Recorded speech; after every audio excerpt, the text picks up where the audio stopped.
En Île-de-France, la communauté d'agglomération Roissy-Pays de France est un territoire où les zones économiques les plus dynamiques côtoient des quartiers populaires marqués par un taux de chômage élevé.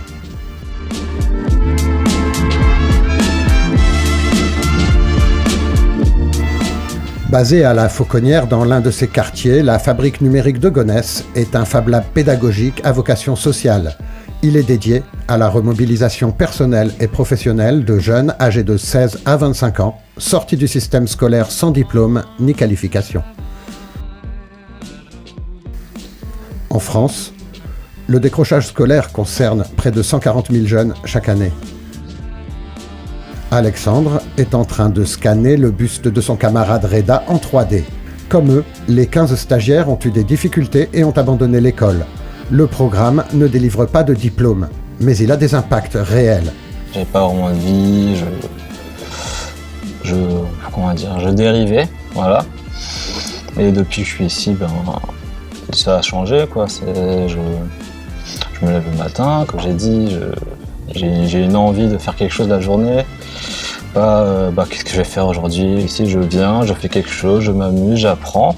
Inspiré d'une initiative canadienne, ce programme intensif de 5 mois unique en France a pour objectif de remobiliser les jeunes apprenants par le biais de projets numériques.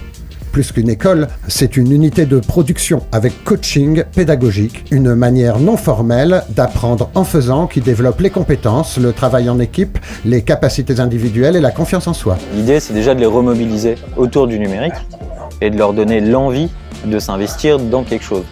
Donc, principalement autour du numérique.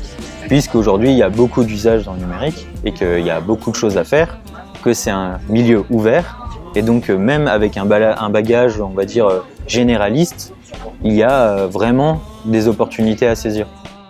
Ce Fab Lab social contient des imprimantes 3D, une découpeuse laser, des outils traditionnels, de quoi faire des robots, du multimédia et de la programmation web.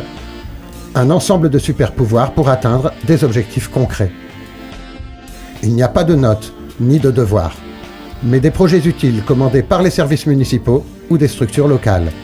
En 2 ans, 4 promotions de stagiaires ont produit des reportages vidéo, des sites web, un jeu interactif sur l'accès aux droits, des objets sur mesure pour des personnes handicapées, des décorations pour le nouvel hôpital et pour la compagnie de théâtre locale, des sessions d'initiation au code pour les enfants du quartier et plein d'autres ressources pour la communauté. Ces jeunes, ils ont quelque chose à faire, qui va être, qui va leur apporter la récompense d'avoir résolu un problème pour des gens, qui va aussi leur donner un but, un calendrier, une date limite, etc. Et la satisfaction de faire un truc réel. Et à l'occasion de ce projet, on en profite pour leur apprendre les différentes choses qu'il est important d'apprendre pour pouvoir faire le projet. Cette méthodologie est basée sur 3 axes. Un lieu d'innovation numérique, des garanties sur la méthode et l'accompagnement, un suivi et une évaluation individualisée. Avec environ 90% des anciens stagiaires de retour en formation ou en emploi, ce projet démontre que grâce aux nouvelles technologies, l'innovation sociale peut développer la motivation chez ces jeunes en boostant l'économie locale et le développement social et environnemental du territoire. Le dispositif est labellisé Grande École du Numérique et a obtenu le label européen Urbact Good Practice.